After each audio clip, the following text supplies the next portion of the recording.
Yo, yo, yo, guys, what is up? And welcome back to another episode of the Warriors Invitational podcast. Still getting used to saying that one. It's your boy Gotham with my boys Matt and Chuck. Gentlemen, welcome back. Our first ever just us three episode of the rebrand. How we doing, gentlemen? How we doing? We're doing great. Just chilling, getting post holiday sort of laziness out the door as much as we can. Um, yeah, no, we're doing good here. Getting back on the content grind too. Watching our dubs as always.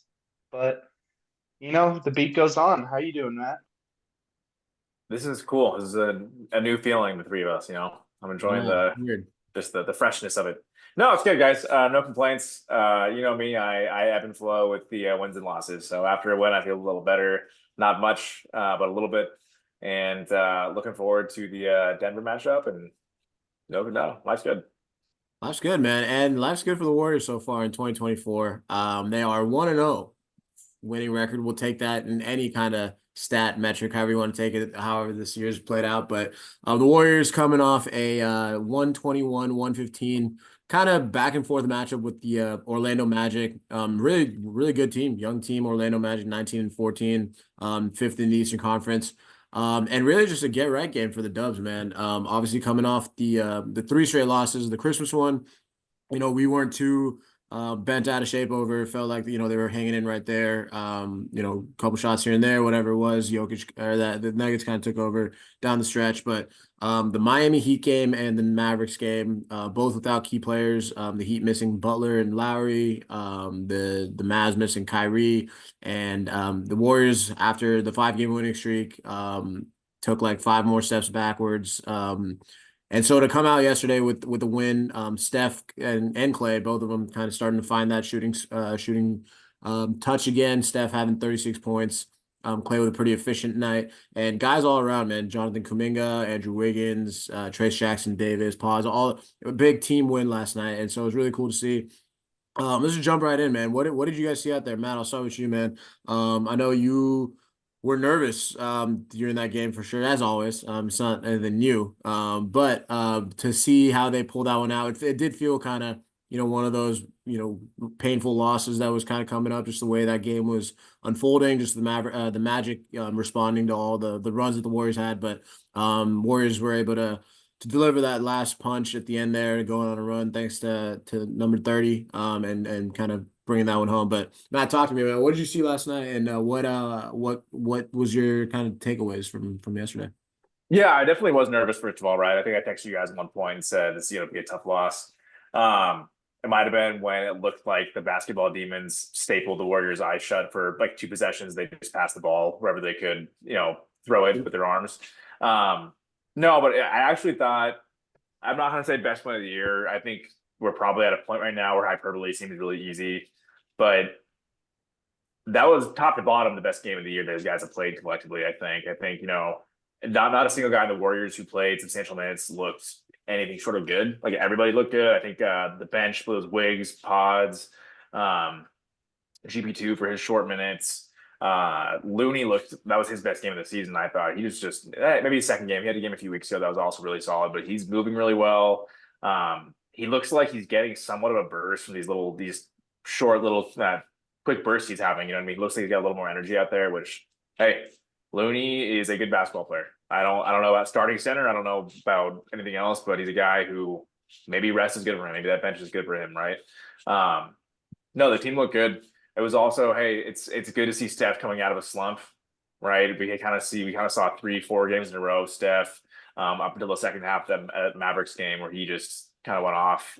Before that, it was looking rough, and then I think we're seeing a guy who's 35, right? He's gonna have some nights that don't look so great.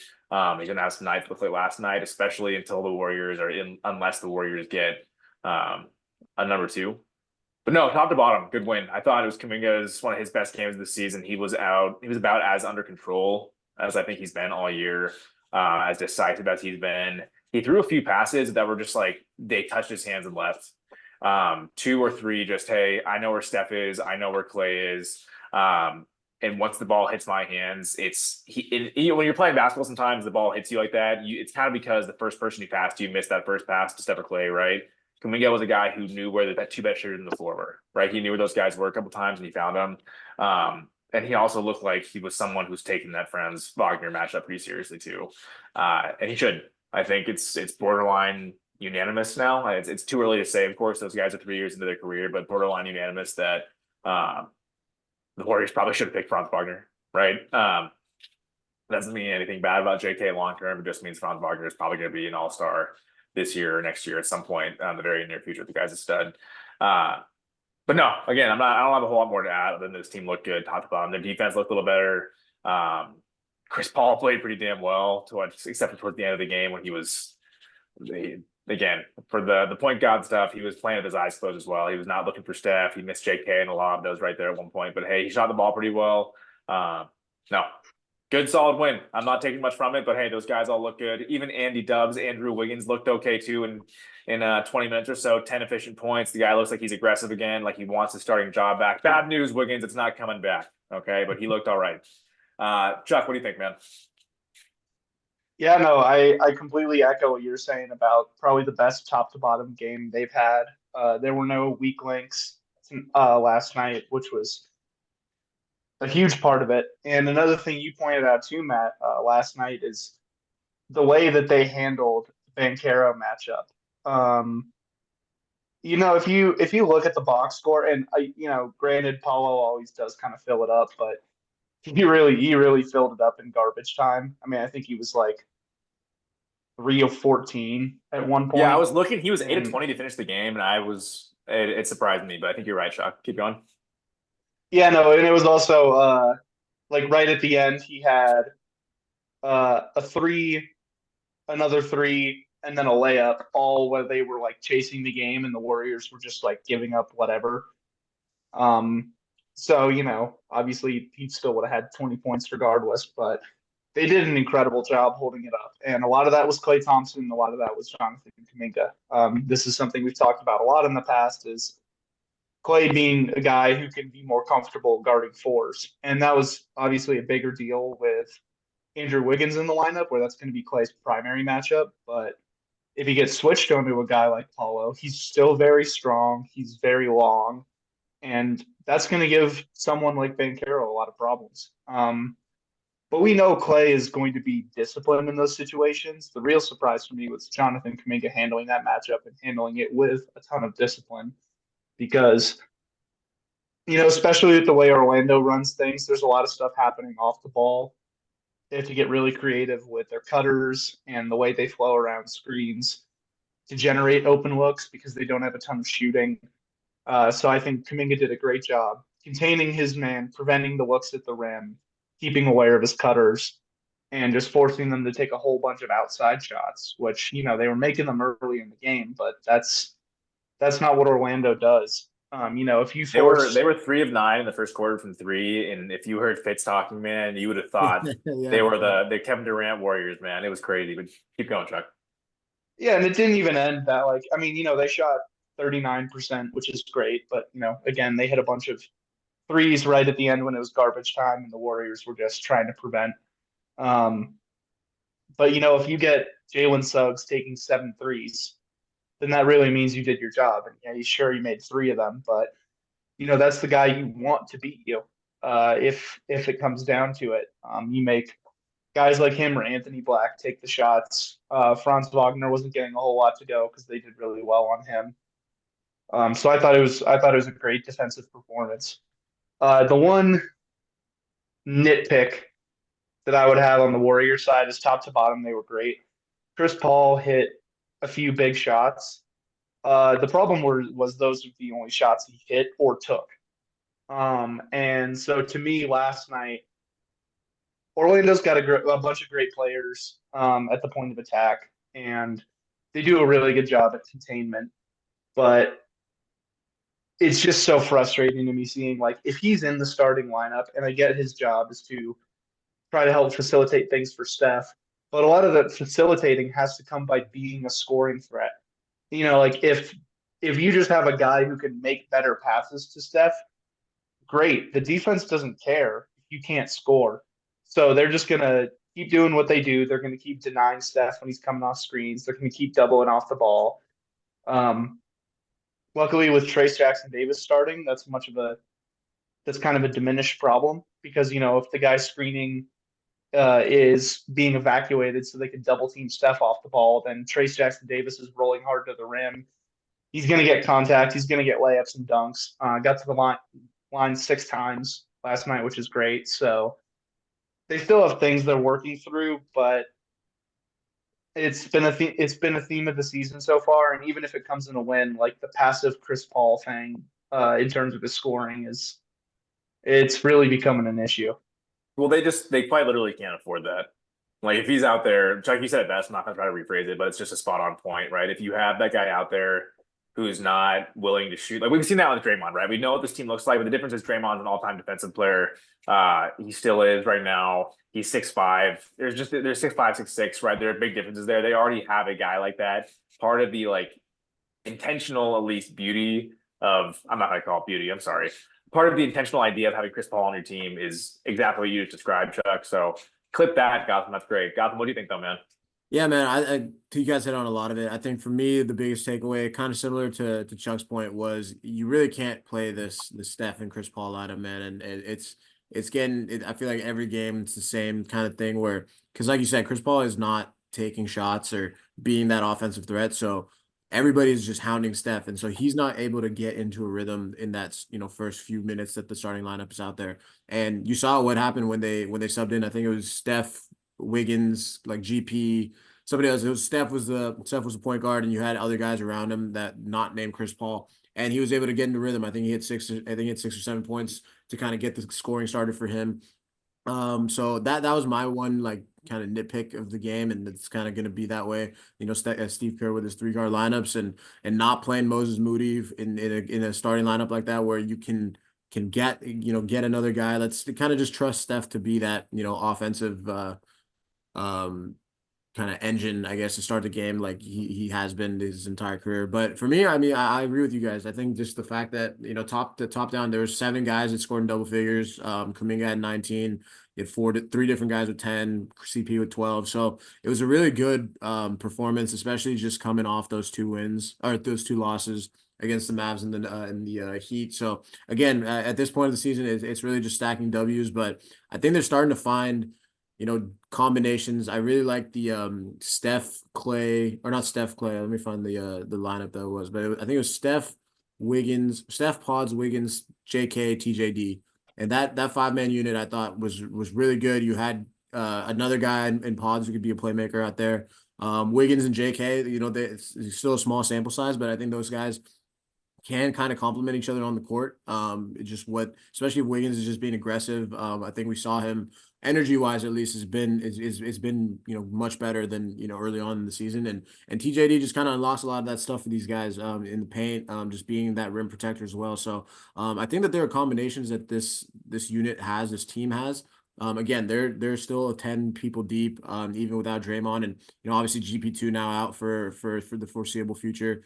Just feel really bad for that guy, but he again was a difference maker whenever he was out there. So again, the Warriors are going to be shorthanded, so they're going to have to lean into this depth that they have. And again, my focus is going to be on Steve Kerr this season in terms of putting out the right personnel at every iteration of a rotation that you have in every game, because these games are going to be close. You saw the Magic just wouldn't go away last night, and you're not going to be able to win games, blowouts as often as you did in the past. So each rotation matters, each possession matters, as cliche as that sounds. So to kind of just make that kind of just have that onus on finding like the right combinations and sticking with them if they work. So would like to see a change of starting lineup. I think that there are other options on the bench, whether that's Pods, Moody.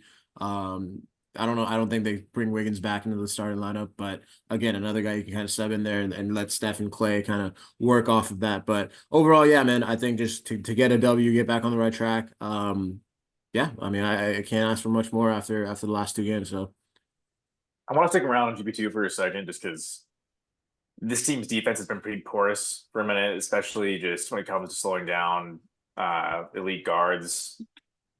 This team they need someone like that desperately right now, and I don't know what comes next. Maybe Wiggins kind of rounds into form. That's a huge injury. like you said, it sucks.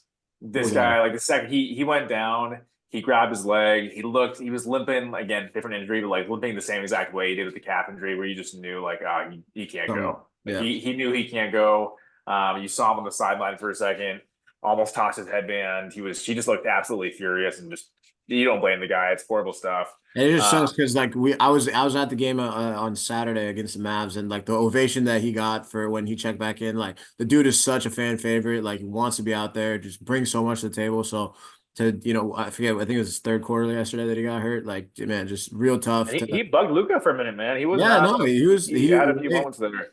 like It's GP2 when he's healthy and he's out there, we saw it, man. In the finals, the guy was the second highest plus minus behind Otto Porter. Like in the finals, that Steph Curry really dominated. So the impact that he brings to this team is second to none. His skill set is so unique. He's arguably the best on-ball defender you could say in the league.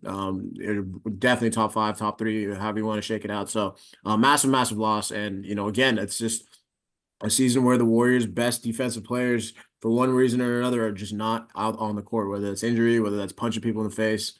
You can't really say what's going on. So again, it's going to be different. Basically the same thing. Basically the You same thing. know, One you feel bad for, one you're like, dude, what the hell? it's part of it's part of the season, right? People say injuries are part of the season. Draymond being Draymond is part of the season now, Draymond right? being So Draymond. do you guys, I think, quick aside, listen, a lot of the talk right now is just Moody soak up some of those minutes. Here are my quick 2 cents there. GP2 was back for 2 games.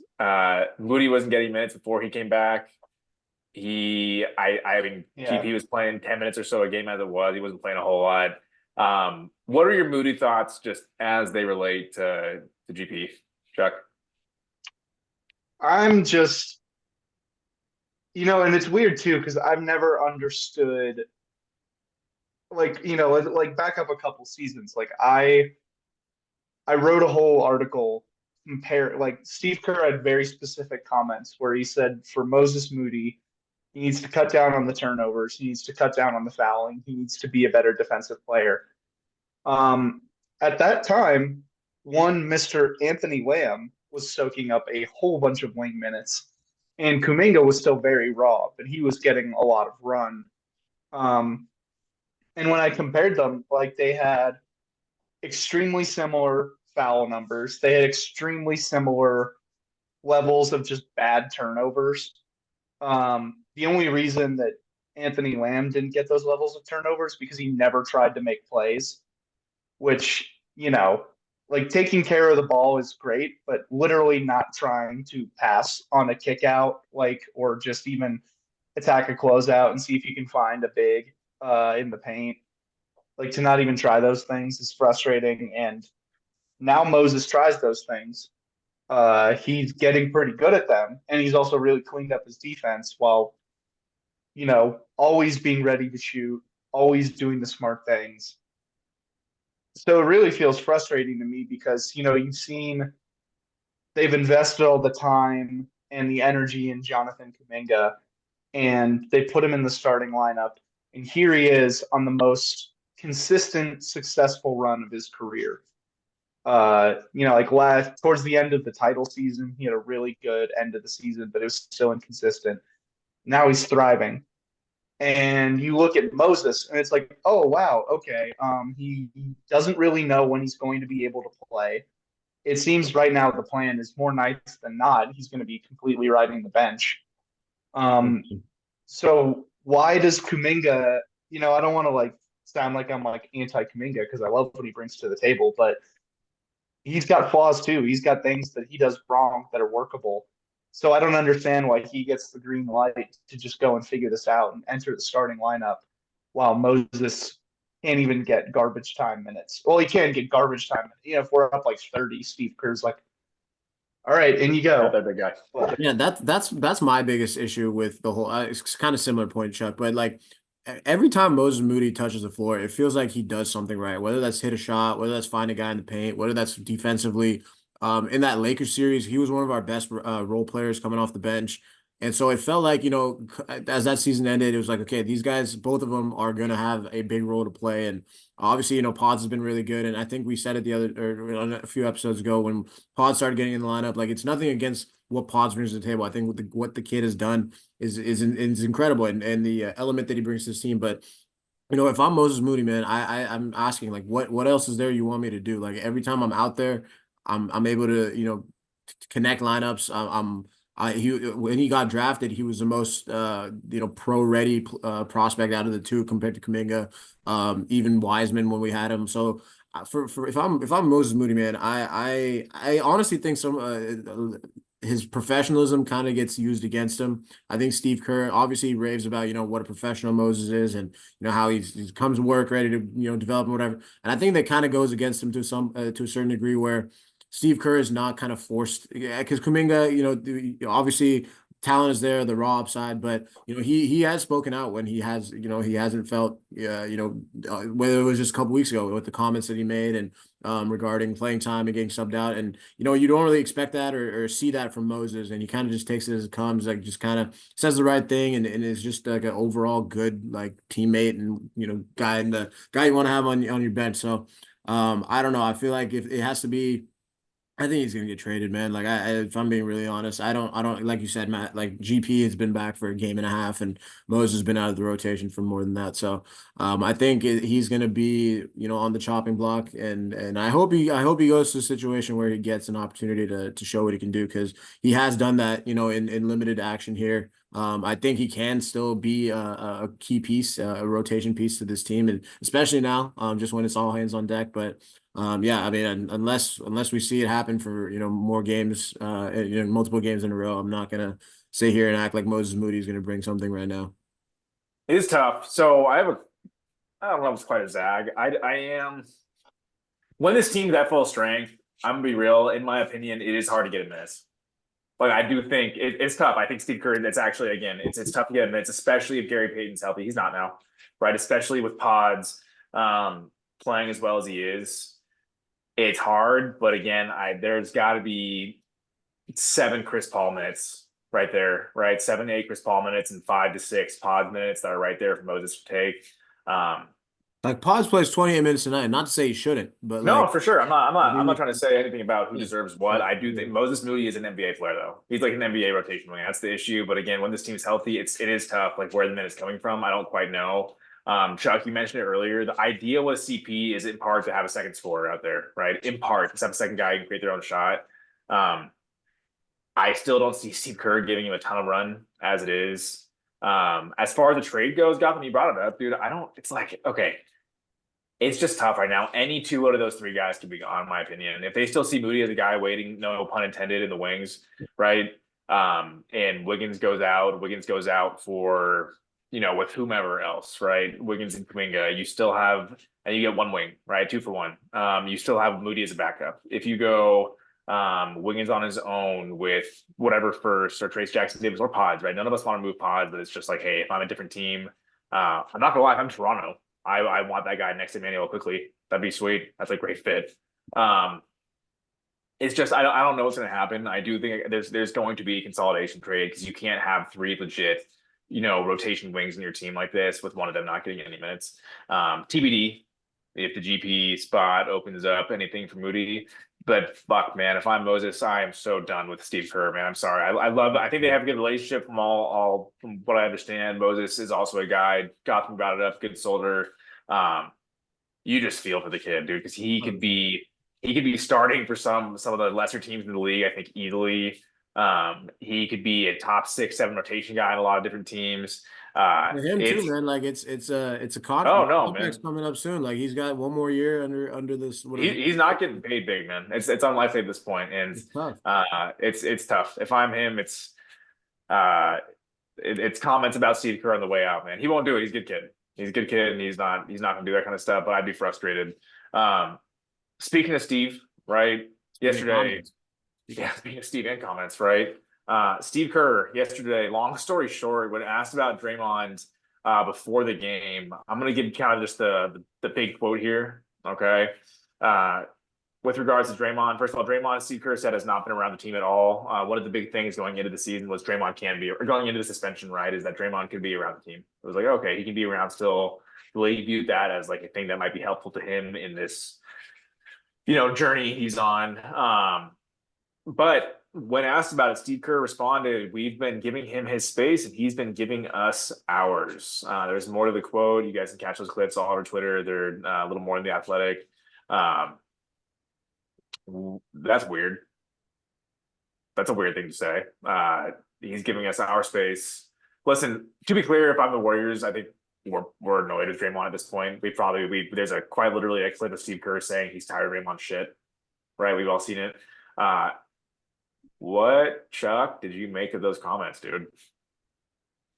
My initial reaction was trying to think, if I were a player on the Warriors right now, and we're trying to piece things together, especially now that you have the Gary Payton injury. Obviously, that's a new development after these comments. But if you're all the guys in the locker room and you're trying to pick up the pieces when Draymond's gone, are you going to feel better if he walks in the door?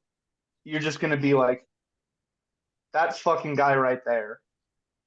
Him punching and kicking and stomping is the reason why we have to do all of this right now. And it would make me pissed off because, So true. I mean, the players, they're trying to win, they're trying to compete, everyone's on the same page.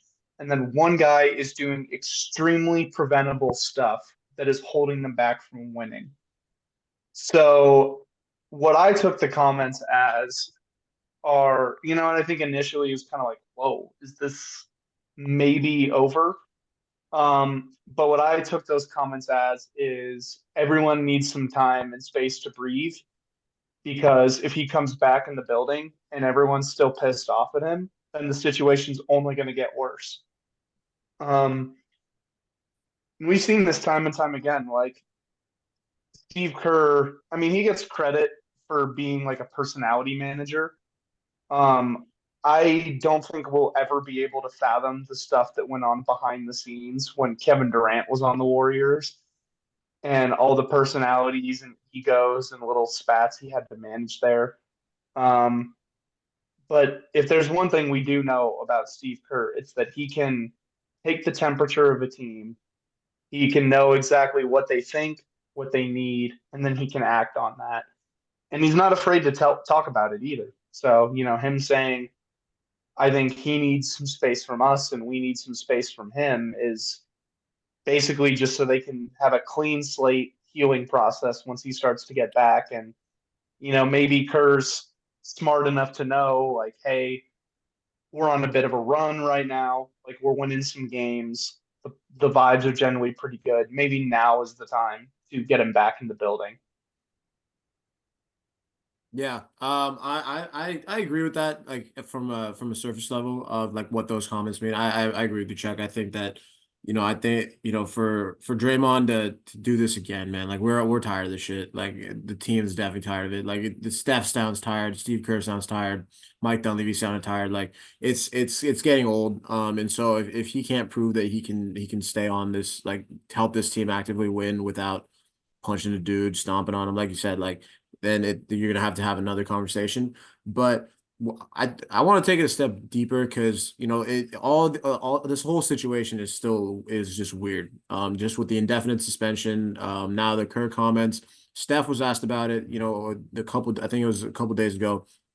And the way he made it sound like, and obviously, like, say kind of echoing the same statements of giving him space, but the way he worded it was, the team is currently constructed. We can't win without Draymond. And that's right. Like, I think Draymond is gonna, like, when he's been on the court, he's been solid. But as currently constructed was one that I kind of saw and was like, that doesn't mean you can't change the construction of the team. And then when Mike Dunleavy had come out initially after the suspension and kind of gave that 10 to 15 games kind of window, which we're still in. I think we're whatever 7 or 8 games into that since those comments.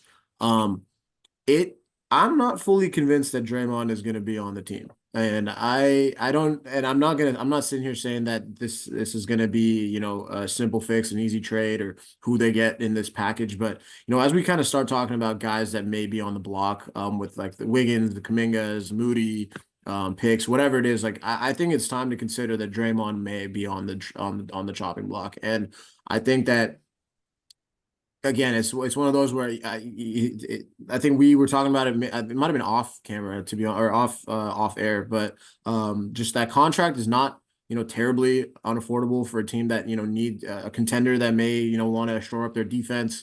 Guys like, I don't know, the Celtics, the Mavericks, maybe the Kings, like who teams that have had interest in Draymond in the past, that may be a piece away or whatever. So I do genuinely think that, you know, they're at a point where they're using this, the reason I think the indefinite suspension came more from the Warriors than the league at anything, because I think the Warriors want to see what they have with this current group without Draymond. And you know, you've won some games, lost some games. So you're kind of hovering at that, you know, I think it's 6-4, 6-3 with Draymond out, since the suspension started.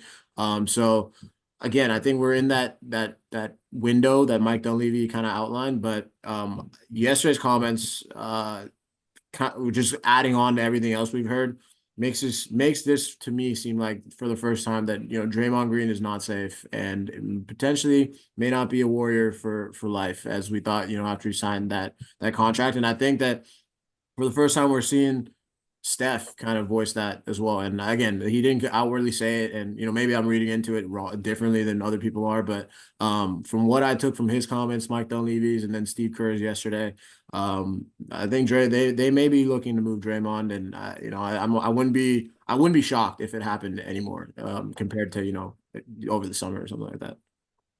I think I'd still be shocked. I think I'd still be shocked. I just, Like again, I'd be shocked from like a he wow, they did it, not like a oh wow, they were there. moving Like him. I just can't see Steph. I still can't see Steph signing off on it now. Does that mean like, hey, Mike Dunleavy does it and Steph understands but never gave the okay? Maybe. I mean, if you're Steph at this point, you gotta. There's no way you don't understand. I'm sorry, like you gotta get it.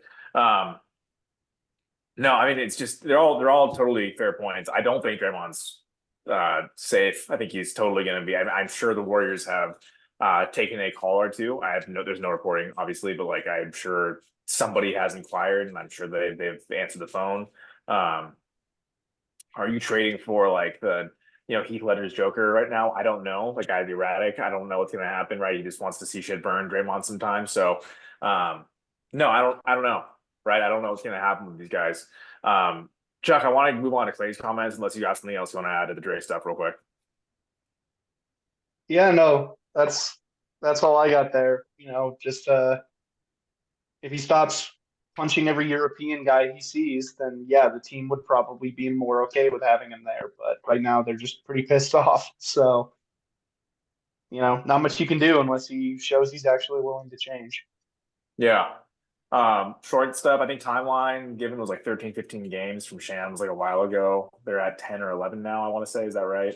So it's looking close, but also here's the thing with that. And I also want to point out Steve did come out and say on the radio today that Draymond's like supposedly staying in shape, and coaches always say that. But the Warriors aren't a team that just throws guys back out there, but they have a long ramp up period. So curious to see how that goes. Guys, Klay yesterday had some kind of sobering comments. I'm not gonna lie, I felt like I was watching the saddest movie of my life, but also some like incredibly well written drama where this guy was just opening up. Right, Klay talked about how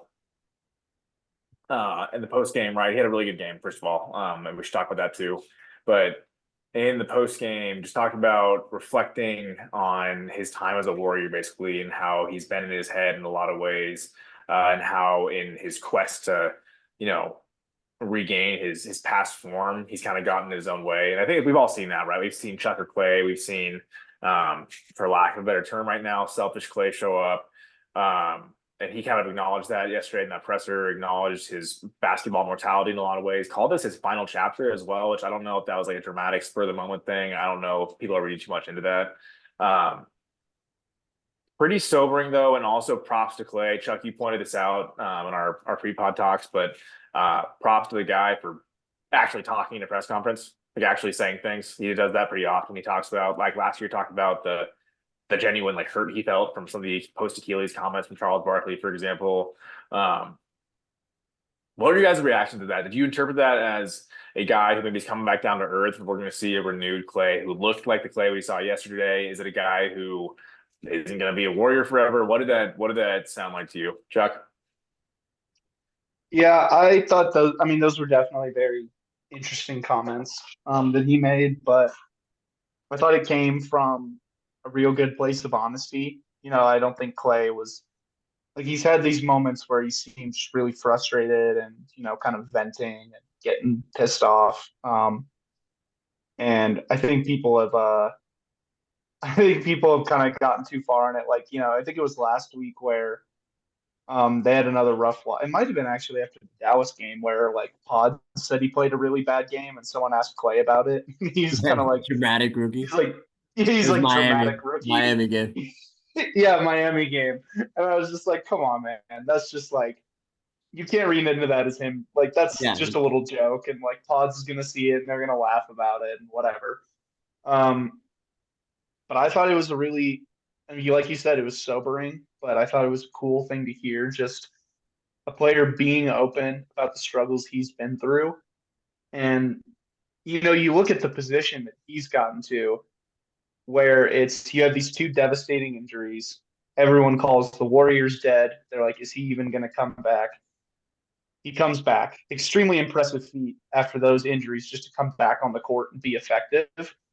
And not only is he effective, he's a huge part of a championship run that nobody saw coming, that everyone said was never going to happen. The dynasty, the dynasty was dead. The dynasty was clearly not dead. Yeah, clearly not dead. So you get this like kind of story ending to it. Um, and That's Chuck's dog, Sophie, guys. No big deal. Yeah, yeah, so sorry about that. She's just holding it down, protecting the house. Good girl back there. A little loud. But yeah, so you kind of get this like, oh, he's come back. Not only has he come back, but he's been a huge contributor. So he's had the personal and team achievements that no one thought was possible. And then last year, he has some rough stretches. Obviously just bad in the Lakers series. Is pretty open about being like, I was dead, like my legs were gone. I just didn't have it. And now we've gotten back to this point where uh, everyone is just like, rehashing these old conversations like, oh, Clay is washed. The Warriors don't have it. What do they have to do? Do they have to entertain all these other things? And he's just probably sitting there like, what the hell? I literally just showed you guys 2 years ago. Not only do I still have it, but this team still has it. And yeah, I can imagine why that would be super depressing and frustrating to just feel like you worked so hard and done so many different things to show that you are still that guy. And people just don't give you the time of day for it because you had like 10 bad games. Yeah, no, it's got to be. That's pretty apt, man. And I'm not gonna lie, I've given Clay tons of shit in the pod. Like I came as low as trade machining Clay twice. I have felt still guiltier blasphemous. a few times in my life. Cheated on my girlfriend in high school. That really messed me up for a while. And then putting Clay in the trade machine really messed me up. So That was a worse portrayal. I mean, look, it Yeah, was tough, but it was man. high school, It bro. was tough, It was man. high school, man. It's true. But listen, I also want to point out, Gotham, before we get your take, man, that first of all, Clay had a great game. He looked just totally under control. He got in foul trouble in the first half. That pissed him off. But he played. We talked about a great Dion Paolo. Playmaking, shot the ball really well, and efficient. I think 6 for 11 for 15 points. Played 25 minutes. He also, Chuck, you pointed out that, or you talked about this earlier, man. You talked about how Steve Kerr is like an ultimate personality manager in a lot of ways. And that's the only explanation for Moses Moody not having murdered him. So I think you're absolutely right. But in his interview, Clay did talk about how Steve kind of sat him down. They had what sounded like a heart-to-heart that led Clay to feeling more at ease with perhaps an adjusted role or a more appropriate role given his time frame. But Gotham, I just wanted to give Steve Kerr some shouts there. To be clear, we give him a lot of shit, but it sounds like that was a conversation that needed to happen, and Steve Kerr is one of the few guys who could probably have that talk with Klay Thompson. Totally. give him Yeah, his due. 100%. And yeah, agreed. I've been very critical of Steve Kerr, but will never take away from his ability to manage egos. I think Chuck, you said it earlier, Matt, one of you guys. Just he's a great people person, and these guys genuinely like they've been through a lot with Steve Kerr, and the trust they have for that guy. Will never take away from that, and that doesn't take away from what Steve Kerr has done for this team. But yeah, man, those Clay comments were very were sobering, for me at least to see it, because obviously you get caught up in the last year and a half where you're still trying to get that milk out one more championship to get to five, and just looking back on it, man, it just really reminded me of just so many all the memories, like the four rings that these guys will had, the run that they've been on, the dynasty they created for us, and all the memories as fans. So um, I think uh, I think that to hear that last chapter part, I think that was more so. It wasn't necessarily like, oh, Clay's on his way out or anything like that. It was more so just like, yo, this thing is closer to ending than it ever was. And like I think everybody's kind of starting to know that, and the mindset of trying to capitalize on this window, this iteration, this final run chapter, whatever you want to call it.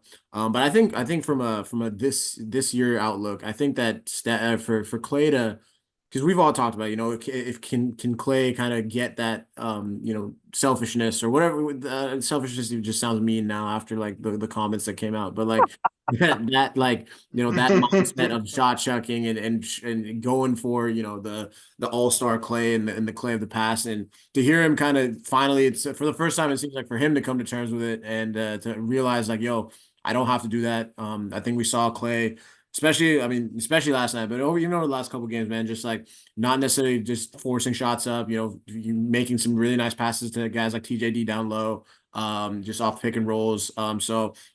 Really not forcing anything as much as we have seen in the past. So hopefully, for this year's sake, that these comments are the beginning of Clay starting to embrace that. Not necessarily a new role, because you still got the same kind of role for the team in terms of his shooting ability and scoring, but to embrace having more guys around him to help him out. And it doesn't necessarily mean that he's washed or anything like that. It's just embracing the new way that this team needs him to win. But yeah, I think for the difference between the Clay and the Draymond comments are, I think Clay now more than ever, I'm more convinced that he's going to be back in some capacity after that to see this thing through, and I hope so, man, because Klay Thompson, for all the stuff that we have said, just critically, he's going to go down as one of our favorite players of all time. And shout out to the old name of the pod was Games Clay Pod, and it was because of the memories Clay gave us for those injuries, all the championships, and so yeah, man, it was definitely something though. Definitely put this whole thing into perspective. I think we were talking about it on our technically our next episode, but we were talking about it, how this run was kind of been our childhood. So to see those memories kind of go through, and I can only imagine, like you said, Chuck, just for Clay to come off the injuries and you do it in the middle of this peak, and to come win a championship and still feel like you can play at that level and all that stuff. So great to hear. It has definitely put stuff into perspective in terms of like where they're at. But no, I think from this season standpoint, this can only be good things. So I loved it. I loved it all. Yeah, heartfelt stuff. Heartfelt stuff. Clay can still be a high-level starting player in the league. I still believe that. 100%. Guys, it's Denver rematch tomorrow, December 4th. Listen, they probably should have won one of the last two matchups at Denver. That Christmas Day game. It's Steph switched his hands up. I don't know what happened, man. I think Steph literally shot the last shot of the game in his left hand, if I recall correctly. That might have been that game. Yeah. Yeah, it was tough. Anyway, so listen, just quick thoughts, Chuck. What are you watching for tomorrow? LW, what are we thinking? And matchup wise, what are you thinking? Oh man, the Nuggets are always tough. Last time we played them, sorry, not Christmas, but the time before that, when Nikola Jokic saw Trace Jackson Davis, it was food. Like he just went to work on him in the post, was getting all kinds of up and unders and getting to the line like with so much ease, just using his drop step. Really just kind of the classic, just like putting a rookie through the ringer. Um, I'm curious to see how they handle that. And then They're I'm not also going to handle it, curious. Chuck. I mean, with a guy like that, you're not like, oh, we're gonna shut him down. It's like, can we contain him? Can we not just give him everything he wants? So, in the case of Jokic, that's sending enough double teams to make him think twice about scoring, and then rotating crisply enough so the ball finds the right guy. The right guy, when the Warriors play them, has not been Michael Porter Jr. He's just been such a killer against us. Somebody tell Just Chris so many. Paul. Sucked. Yeah, no, seriously. Like I mean, just this season, he had 17 and 8 against us the first time. He had 19 and 10 with 4 blocks on the Christmas game. Last time we played them last season, he had 29 and 11. The guy is a 46% career 3-point shooter against the Warriors. So they really just had no answer for him. But now that they're starting Jonathan Kuminga, you would hope that he's the kind of guy who can contain that matchup, get some good shot contests.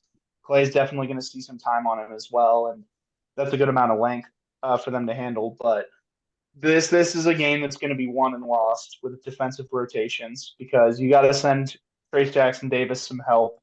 You got to get the ball out of Nicola's hands, and then who's the guy beating you from there? It can't be Michael Porter. It can't be Jamal Murray. You really have to like lock up and force the other Denver starters to beat you. Can I get a But little Aaron Gordon? a little Aaron Gordon, yeah, if you're Is he forcing is he Aaron playing? Gordon, Is he playing? Is He's he playing. back? He's playing. He's back. he's back. Okay, good. Recovered from the dog attack, Dog which attack. Hey, you know what? I The mean, I guy was know honest I about it. He got shit faced and played with his dog too hard, man. And I respect it. It happens. probably, and I respect it, but yeah, it's really like the immediate reaction is always kind of like, whoa, this is kind of like, who knows? But dude, that is scary, man. Like, Definitely scary. 21 stitches, bro. That's insane. yeah, Rottweiler, like tough. yeah, exactly. Like if a Rottweiler is attacking you hard enough where you have to get 21 stitches, that's fucking terrifying. So I hope he's doing okay. I hope, besides the physical recovery, he's, recovering okay mentally from that. But that being said, funnel the shots to Aaron Gordon, funnel the shots to Kentavious Caldwell Pope, make those guys beat you. And see how it goes. I mean, it's not really much of a prediction to say the Warriors are going to be in a close game because that's every goddamn night. But I really feel like this one goes down to the wire. I think Denver probably still pulls it out because they're just on a really good run right now. But I'm thinking Warriors keep it to at least within a possession down to the wire. I love that, man. Chuck, I had a lot of the same points, to be honest. Michael Porter Jr. was my kind of X factor. He kind of took it to us last Christmas game. But the Warriors, like you said, they've been in each of these matchups. It feels like we match up pretty well against them. I think we always play them pretty tough, even post champion, even last year like the championship team. So yeah, I mean, just losing GP just makes us a little tougher. I think he would have been really helpful in this matchup, but again, we were kind of a Steph and Klay clunker away from stealing that Christmas game. So yeah, again, looking for guys like Kuminga, Trace Jackson Davis, Pods to really have to show their impact, and hopefully Steve Kerr goes away from that small starting lineup because that thing might get absolutely obliterated in the first 5 minutes. So don't want to be playing from behind, but as always, man, I'm gonna go with the Warriors. I think they do pull out a close one. I'm gonna go third time's a charm for betting against the Nuggets. So yeah, Dubs in a close one tomorrow. Tough stuff. Here's the deal. Here's my honest thought right now. I do feel a dub on the way. Also, I got nothing else to add basketball wise, Chuck. Yeah, crush that. Amen. Thank you, dude. Yeah. Listen, the Warriors, if anything, are in a little bit. Again, hopefully they found something. Right, they're at home. Like we said, we got a 10-man performance on Tuesday. I kind of think it's a dub. I really don't want to say it because, as you guys know, I think every time I predict a win, I'm not kidding you, it's got to be like I got to have like an 84% losing percentage on these guys. I think it's a win. I think they're gonna play well. I think again, Steph couldn't have played worse in Denver on Christmas. They played him real close. I think everybody besides Steph is in more of a groove than they were everybody including Steph is in more of a groove than they were last week. I'm going to Warriors win. I'm gonna really fucking hate myself on Thursday at 10:30 Mountain Standard Time, Mountain Time. I don't even know. I don't know what the actual time is called here. It's one of those two things. It's bullshit, by the way. It keeps you up all night. It's bogus. I know it's nothing compared to the East Coasters, but still, man, this is tough. That extra, speaking of someone else on Mountain Time, dude, that Yeah, extra no, hour I is when can't you know you imagine got to staying be up up till early in the morning. 11:30 watching. Imagine anybody listening, if you're in California right now. First of all, I didn't appreciate it until I was not in California any longer. If you have to watch the Warriors play 4/5 of their game as clutch games, and they lose half those games when you have work the next morning at 11 p.m. Sorry, they're losing at 11 p.m. You're waking up, you are just in bed. You're not. Last year it was like anxiety, like what are they gonna do? What are they gonna do? And this year it's just anger. I'm just in my bed like stewing that I have to wake up after all that madness. Anyway, Chuck, Gotham, take us home, man. Hey boys, another good one. Warriors Invitational, guys. The rebrand is officially underway and here. Speaking of, we have a Raptors game coming up on Sunday. Just throwing this out there. I think you guys would like the guests we had on. Just an awesome conversation. Talking Dubs, talking Raptors, and talking a lot of trades and what could potentially happen. So the next episode of the Warriors Invitational is going to be a good one. So please check it out. Subscribe, like, follow, whatever all that stuff is. Before we get out of here, as always, boys, anything else you guys got coming up in the works? Shouting out anything? Oh yeah, it was good timing that we had that Magic game because I just put out a article on Goga Batadze about how he was an unbelievable find off the scrap heap for Orlando. Now officially taking the starting job, even though Wendell Carter Jr. is back and healthy because they've liked so much of what they've seen out of him. He did his work against the Warriors too. I think he had 13 points on 6 of 6 shooting, just crushing inside. So go check that out. Learn a little more about why he's really turned around his game from being the guy that no one wanted to talk to while Zion was sitting there to hell of an NBA player on a very good team. And you can check that always by following me at Claytheist11 or going to theswishtheory.com. Hell yeah. Check out Chuckster. Matt, anything? No, man, I'll be pumping out some Steve Kerr hate mail on Twitter, and you can check that out. That's all I got, though. Hell yeah. As always, The Matthew Cardoza Jim Park Alliance. Oh, geez, man. It's the wildest. Guilty by association, man. Tough. That's down with the charlatan. The one thing I hate about this season is our newfound agreements with one Jim Park. But anyways, guys, check out the next episode. It's gonna be a good one. As always, keep checking us out. Appreciate all the support. And till the next episode, guys. Peace.